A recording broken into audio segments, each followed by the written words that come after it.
Hello and welcome to another scrapbooking process video. Today I'm going to be scrapbooking using this sketch, which is from Creative Scrappers.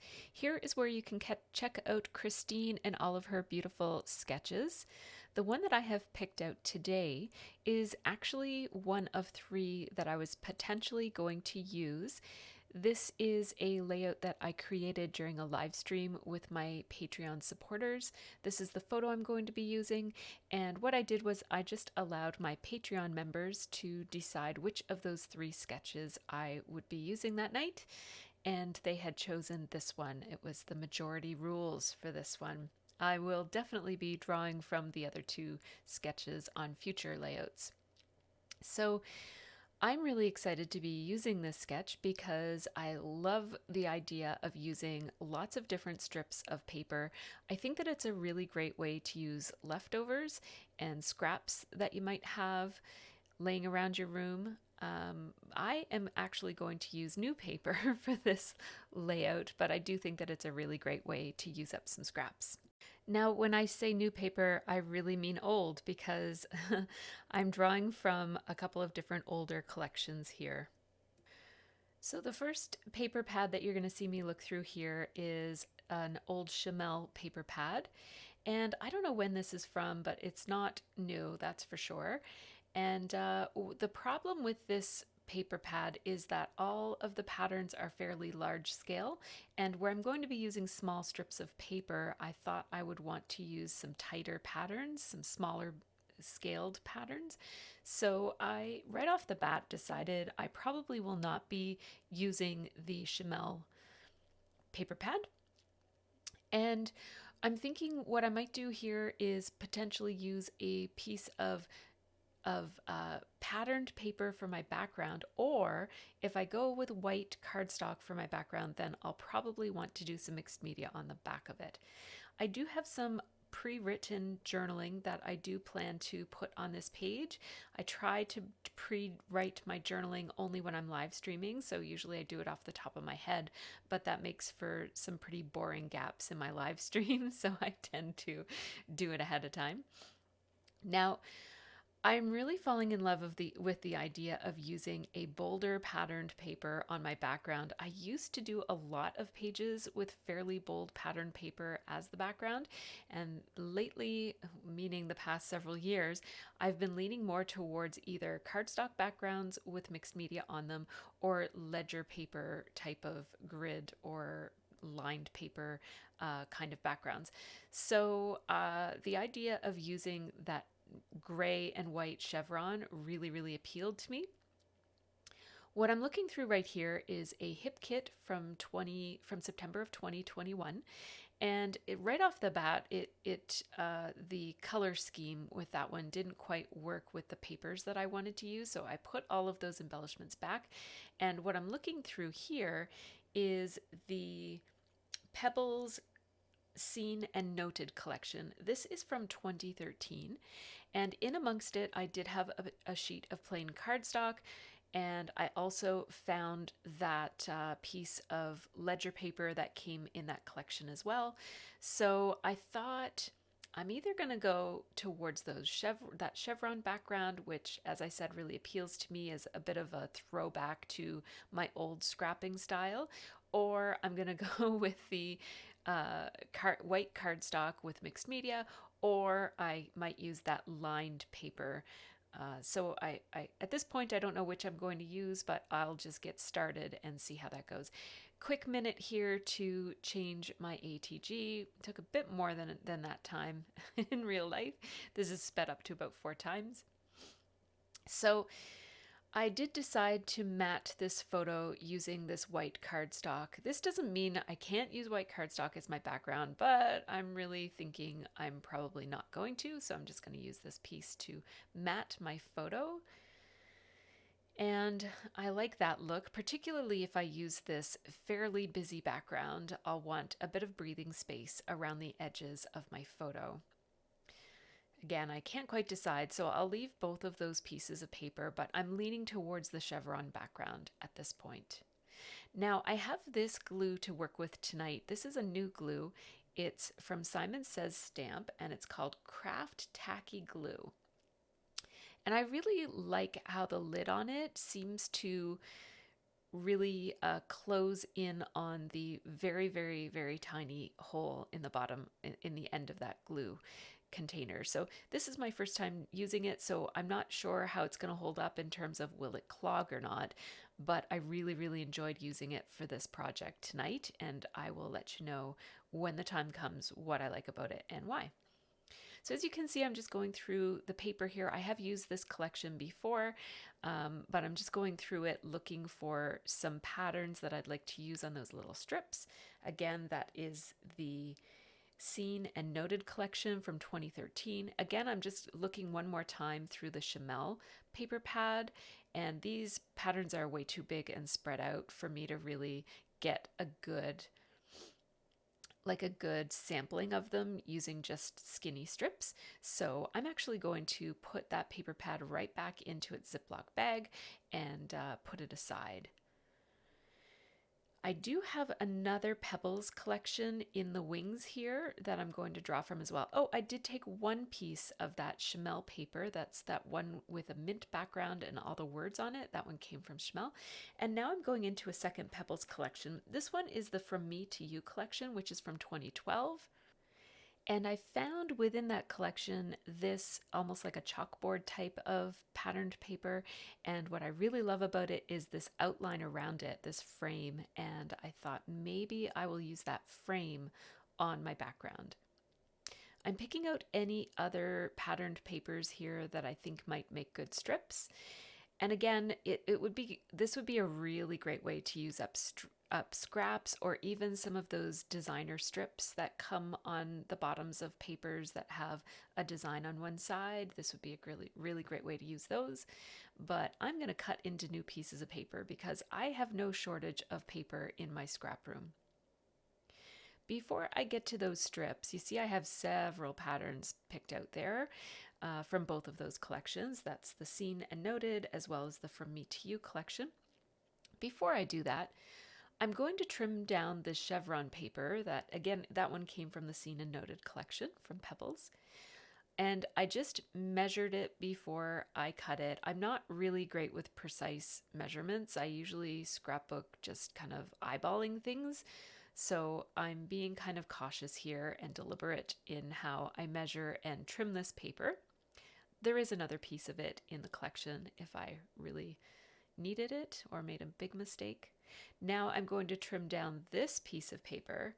And this one is actually, you know what? I think it's not from the Seen and Noted collection or From Me to You. I think that background paper with the chalk on it is from a different Pebbles collection that I just happen to have one sheet of. So I actually really quite like how this looks for a background. It is intense, like anything with a chevron like that is going to be, like a tight chevron is going to be fairly intense for a background, but I quite like it. So let's just see where this takes us. I'm choosing papers here that have some of the greens and blues that show up in our outfits. So I was wearing like a teal turquoisey color, and one of my daughters was wearing a sage green and the other daughter was wearing a really light blue, and my husband was wearing blue as well. So any combination of greens, aquas, teals, and turquoise are really what I was looking for here. And I'm also looking for patterns that are going to look good in small amounts. So I'm just taking one of each different type of pattern that I had picked out there. And I have a couple of other pieces here that might look good. Oh, I really like this. I had picked it out for the yellow, but boy, I really like that background as well. So I also want to have a couple of pieces in here that are not necessarily the blues and greens. So that's what that yellow one is. And I'm just laying them all out so that I can see what I have. And then I am going to make them all different lengths. And what I'm doing here is I'm basically picking out my favorite patterns and making them be my longest pieces. So I'm cutting small amounts off of these ones. And then with that Chamel piece, I just wanted to make sure certain words were included. And then So now I have them randomly, and the widths of them are fairly random as well. Some of them are skinny and some of them are wider. And now I'm just hacking them up even more as I go, just to give myself a bit of a random pattern here. I really love that green. It picks up on the grass in the photo. And the more I'm doing this, the more I think that these patterns are not really able to breathe, and I'm not really able to showcase all of these beautiful patterns with this background as with this pattern paper as my background. It's just too much. And so I'm going to go ahead and continue to place these, but the more I place them, the more it becomes apparent that I really need to go with that ledger paper as my background. Now the problem is that I really like how these are laid out, and I don't necessarily want to pick them all up. So one of my patrons had an idea, which is to pull out my press and seal, which is something I keep in my scrap room. It's really great for these sorts of things. Attach all of these strips to the press and seal, and then pick it up. Then I can easily move these strips over to the ledger paper. And that piece is from the From Me to You collection from Pebbles. And now I have them, they moved a little bit because I wasn't very cautious about it. I kind of slapped the paper down super fast, and a big gust of air moved some of those strips around. So they're not perfect, but it does kind of hold the pattern that I had already chosen. And now what I'm doing here is I'm just going to take 3 or 4 of the pieces and add ATG to them, so that when I pull off my press and seal, not all of these papers need to be kind of picked up and re-glued, only a few of them do. So I'm just alternating lengths so that I've got some short pieces mixed in with some of the longer pieces. And there are 3 pieces that are going to be entirely on top of the strips. Now, before I add those 3 pieces, really only 2 of them are going to make it onto the final page, but I have 3 of them picked out for this. What I'd like to do is outline all of these strips. So I am using my Faber Castell Fine Pit Pen. These Faber Castell Pit Pens are Indian ink, and I really love using them for journaling and outlining. I will often use my Sharpie pen for this kind of a thing, but I can't find it today, so I'm just using my Pit Pen. And so as you can see, I'm just outlining any of the edges that are showing. Some of them aren't showing because of the way that I overlapped them, so I'm just outlining the areas that show. And what that does is it pulls all of these patterns together and gives them one thing that's common between all of these different patterns. So I am just going to add the outlining to these other pieces that are going to sit on top of these layers, and I'm going to be putting them on with foam adhesive so that these 3 top pieces, they're actually going to be 2 top pieces, but these ones are going to be sitting a little bit taller off the page, and they'll cast a little bit of a gray shadow and add a little bit of dimension to my page and a little bit of interest. So that one will live right there. And then I'm just using Stampin' Up! Dimensional adhesive for that little bit of lift that I wanted these layers to have. So I'll just take the backings off of those and attach that right between 2 of the layers. And you see the lift that gives, it's just very subtle. These are fairly thin dimensional adhesives. You can double them up if you want to have more lift.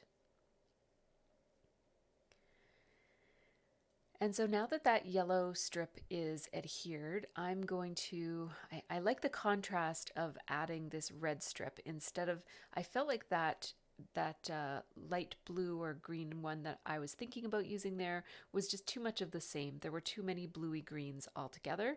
So I just took a smaller strip of this red. I thought that the width that I had of the red pattern was just too much. It was going to give too much impact.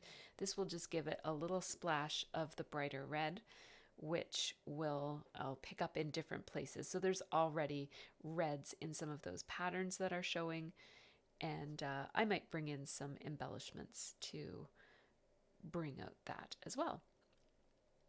Now at this point, I'm noticing that my strips are actually taking up far more real estate on my page than what they take up in the sketch, because the sketch has them overlapped a whole lot, and I think the sketch uses thinner pieces as well, whereas I have them overlapped a little bit less. So I was taking some advice from the people on my live stream who were suggesting turn it, and maybe I just wanted to kind of look into all the options. I thought that this was kind of like a cool idea. I didn't ultimately go with that, but I like the idea of those strips being across the top and perhaps making it look like it's dangling, like the layout is dangling from above. That's something different. I was really wanting to do something different on this page, and so that would have been different. But what I ultimately decided to do is to go with this sideways orientation, and I quite like that.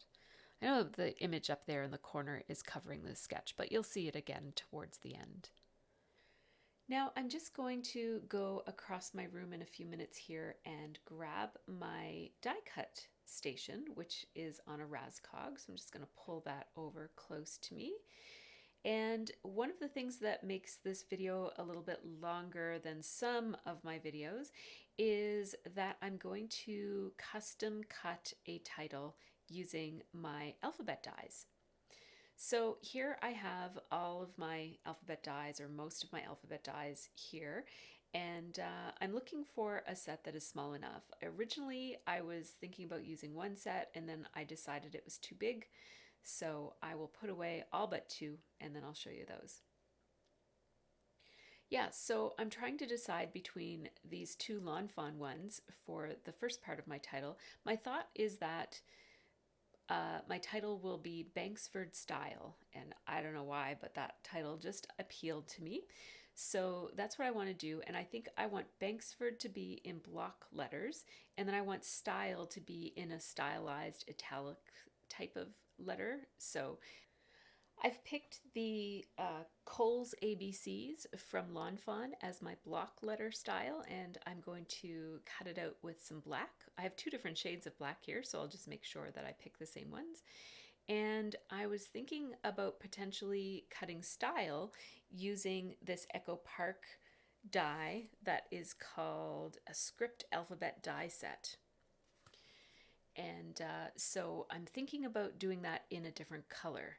And at first I thought about doing it in that blue cardstock, but then what I did was I went over to my stash and I thought maybe I might want to do it in gray, but then I thought black and gray aren't different enough from one another, and then I thought maybe just having the letters be different styles would be enough, but I was having a hard time making the decision. So what I've decided to do is I will just cut the titles that I want first, and then I'll think about whether it's different enough or if I want to do something different.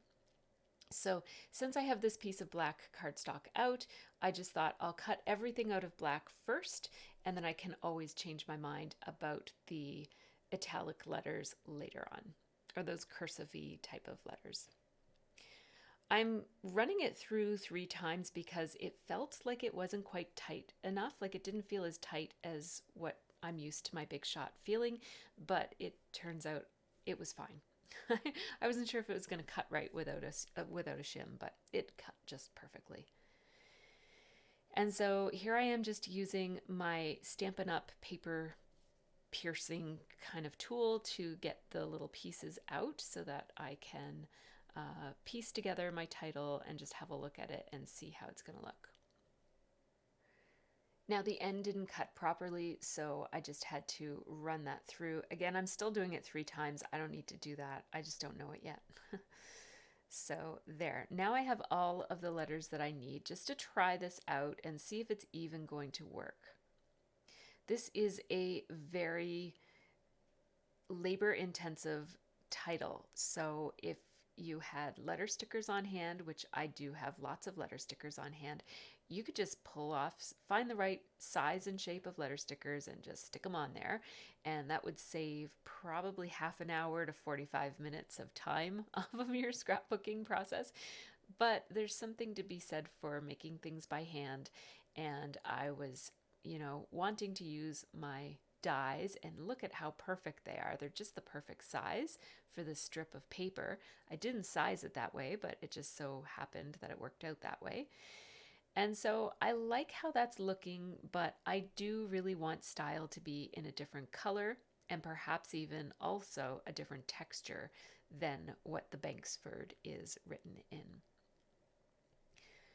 So that's a good start. And now I know that it's all going to fit and that it's going to look fairly balanced and I'm going to like it. But now I have a dilemma, which is, first of all, what am I going to do with the word style that's different than what's already there? And how many layers of these black Banksford letters am I going to want to use here? So I know I want more than one. And the reason for that is that I was finding just the single layer of black cardstock was sitting a little flat on my page. And so this will add a little bit of texture by layering two. I'm actually going to layer 3 of them. But by layering multiple versions of the exact same letter on top of one another, what you do is it just pops up off the page a little bit more. It ends up looking more like chipboard letter stickers than it does looking like flat letter stickers. And I really do like that look. Now, when you layer 3 of them, you don't get quite the lift. I find that if you layer 4 or sometimes even 5, you can get really nice thick dimension and it can look almost like foam letter stickers if you do it in black. But I was liking just how it was looking with just the 3. It was just giving me enough chunkiness to these letters that they didn't look so flat anymore. So as you can see, I ran it through one more time, and it does take a little bit of time to poke through each of the letters to get the chipboard, not the chipboard, but the cardstock to release. And so these dies have little tiny holes in them, and you just poke your little tool through the hole, and it just releases the letter. So now I have 3 versions of everything, and I'm just going to grab a refreshment and then I'm going to get to start gluing. I was going to use a different kind of glue, and then I remembered I have this new glue that I wanted to try out, so let's just give it a try. It does come with a little piece of foam in there that you have to take off that just keeps it fresh, I guess, keeps it from drying up in the bottle before you even buy it.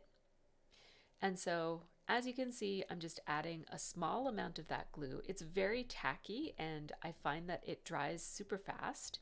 You have a little bit of wiggle time just while it's still liquid to move your letter around and get it lined up just perfectly, and then it pretty much acts as though it's dry right away. So this is the perfect balance of wet and dry. It's just tacky enough to give you a little bit of open time, and then it feels pretty solid after that.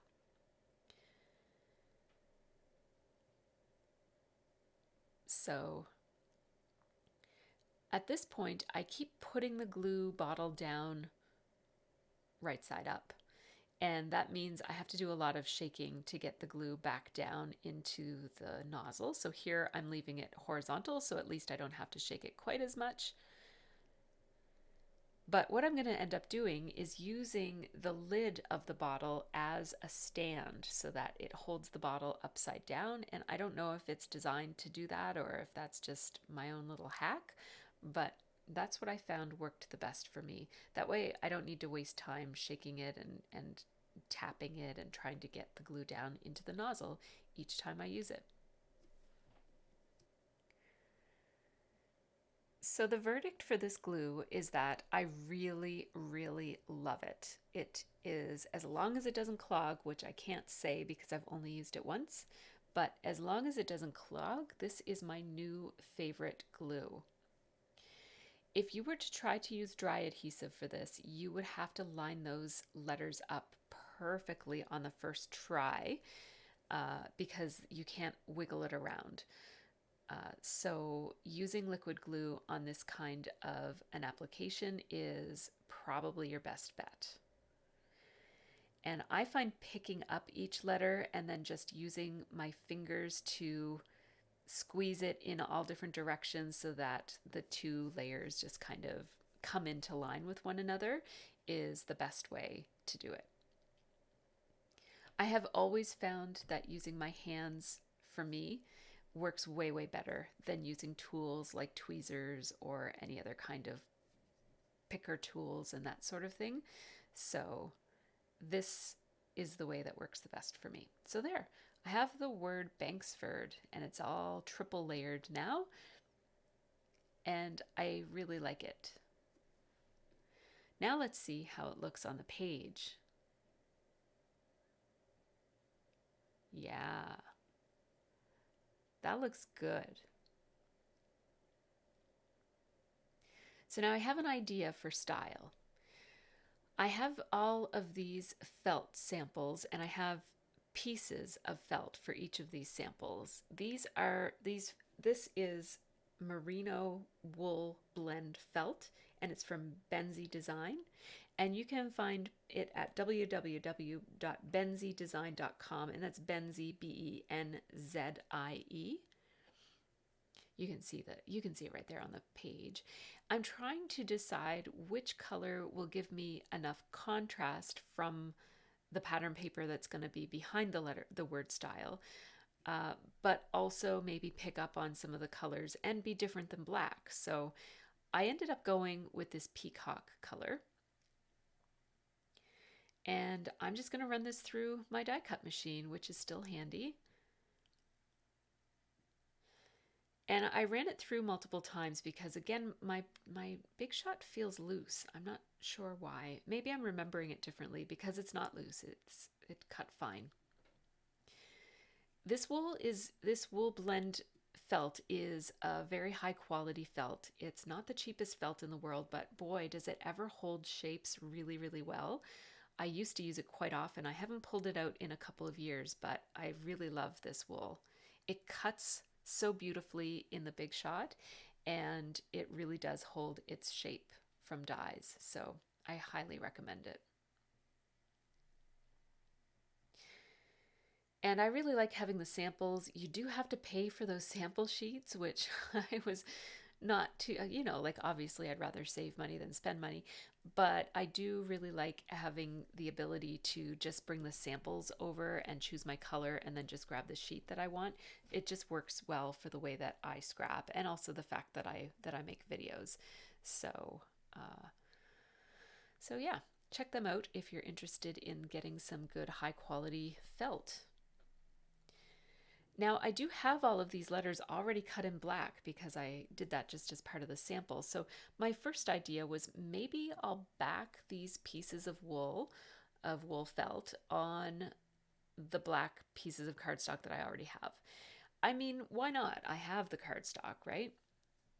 And I thought that would give them a little bit of stability and also pop them up off the page even just a little bit more. But the problem with that, and I don't mind that little black edging showing, but I just decided not to do that because I wasn't sure if I wanted to fiddle around with each individual piece of felt and putting it in exactly so that it lined up with the black piece below it. So I'm just going to glue it straight to the cardstock.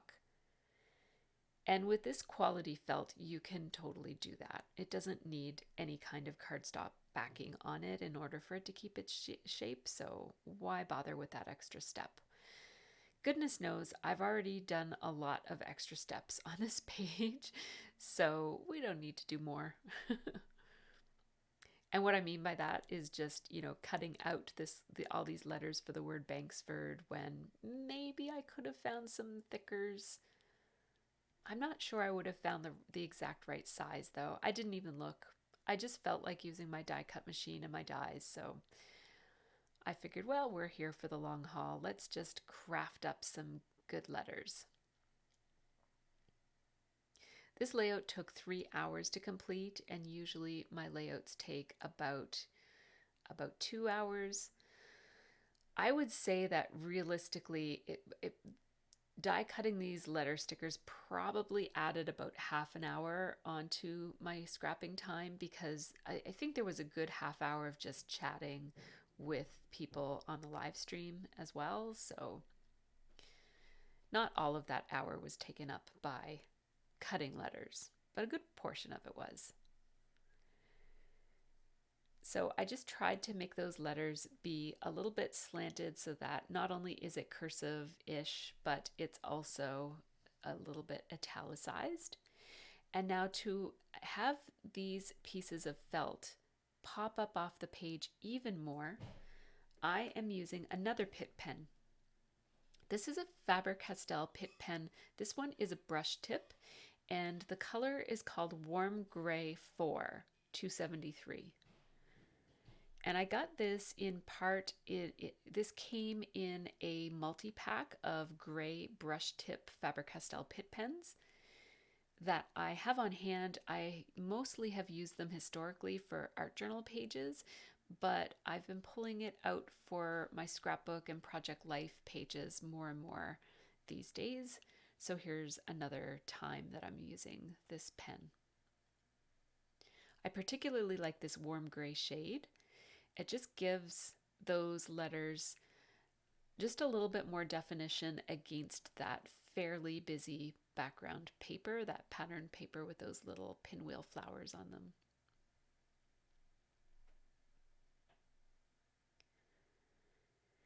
And now I'm thinking, gee, I really wish I had a piece of that gray chevron paper, and it turns out I have another piece of it in the collection, because those collections come with two of each paper. So I just felt like the photo needed a bit more definition and presence on the page, and adding that pop of gray, it picks up on that warm gray that's already in that floral pattern that's just above the word Banksford, or just, I guess, to the left of the word Banksford.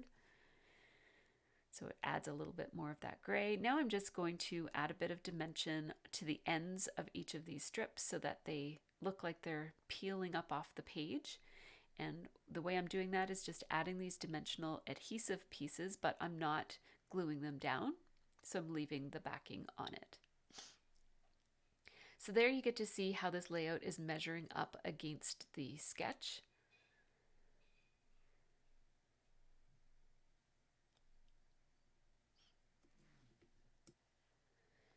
And now I just need to think about what my embellishments will be.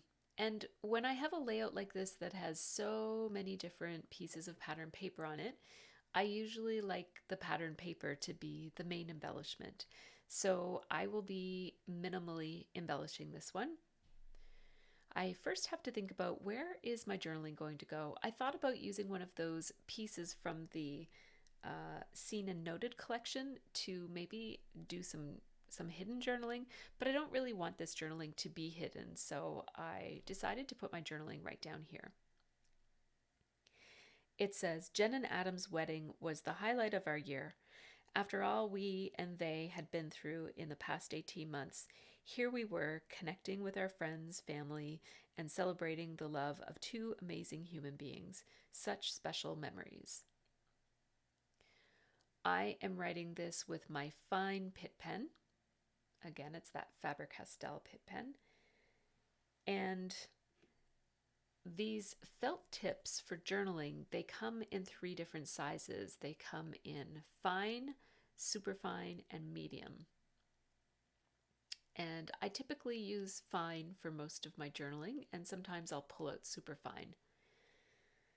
I have a bit of space here and that I don't know what to do with, so that's where I'm going to, so I had pre-journaled all of this along with something else that was going to be too long to fit in this space right here, and I didn't want to have another whole line of journaling. I wanted it to end on this line, so I shortened my ending to just such special memories instead of the other thing I was going to put there. That would have been longer. Now I did switch to my superfine pen here to do my underlining for my journaling. I underline almost all my journaling these days. I really like the look that it gives. It kind of anchors it to the page. This is a pre-cut arrow that my friend Stephanie, who gave me this collection, she had already cut this out. I think it was from a set of cut aparts or something. It's on slightly glossy cardstock, and it's cut out, and it's cut with a white edge around it. And so I'm just going to use that as an embellishment. And then I'm also going to use these letter stickers that came from the September 2021 hip kit. These are wood veneer number stickers. And I'm just going to put the year right here in the top corner. It's sort of relevant to the storytelling because, of course, 2021 is a year that will probably stand out as one of two really significant, maybe three really significant years for lots of people. And so I think putting the year on it matters. It's also obviously the year of their wedding and whatnot. And putting it there just gives me a little bit of balance with the other heavier elements that are further down to the bottom and on the left of the page. It gives me something up in the top right hand corner that's going to balance off the weight of what I'm thinking about there is the weight of the word Banksford. And because it's wood veneer, it's plain. It's not as heavy as Banksford, and I don't think I would want to put something too dark up there. I just like the weight of the wood veneer and the fact that it is a lighter color. So I want that arrow to be pointing towards something, and I'm adding my embellishments in a way that don't cover our shoes because we don't wear fancy high heeled shoes very much. We certainly didn't in those 2 years. So that was basically the first time that I had worn heels in 2 years. So that was kind of nice. It's not part of the journaling, but I don't want to cover those shoes because my daughters in particular don't usually wear those kinds of shoes. So my thought here is that my embellishments might be either hearts or stars because it's a simple, iconic type of shape that isn't going to necessarily take away from all of those patterns over on the left-hand side of the page. I added that flare badge as the item that the arrow is pointing to, and it just says Insta Love all over it. I think it's an Avalicious flare badge. I've decided to go with these white painted wood veneer open stars that look like they're doodled. These are from Ali Edwards, and they're very, very beautiful. I love them. And then, so that this wood veneer isn't the only wood veneer on the whole page, and also to just lighten up this year a little bit, I am using my Archer and Olive acrylograph marker to paint these white. And these Archer and Olive acrylograph markers are basically like water-based acrylic paint pens. And the one that I have here is a 3mm tip, which is a good tip for spreading color, like if you want to color a fairly large surface. It comes in two different points. One is 0.7mm, which is more for writing, and then this is the 3mm, which is more for coloring in.